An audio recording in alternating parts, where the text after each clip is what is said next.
शिवसेना उपनेत्या अस्मिता गायकवाड यांनी आपला 11 महिन्यांचा नातू चिरंजीव वरदान यास बाल शिवाजी राजाच्या वेशात पेश करत अनोख्या पद्धतीने शिवजन्मोत्सव सोहळा साजरा केला।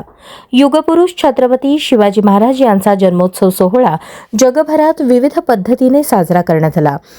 शाहिरी साज, जन्मोत्सवाचा पाळणा, शिवचरित्रातील व्याख्याने, आरोग्य शिबिरे, सांस्कृतिक कार्यक्रम असे अनेक कार्यक्रम आयोजित करून शिवजयंती साजरी केली जाते।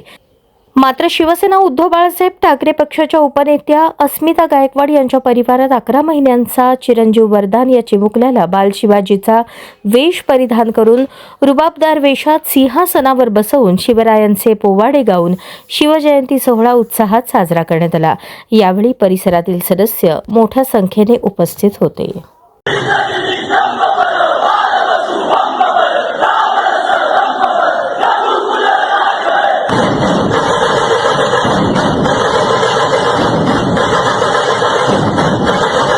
श्रीपती भूपती गजपती हा आमचा राजा।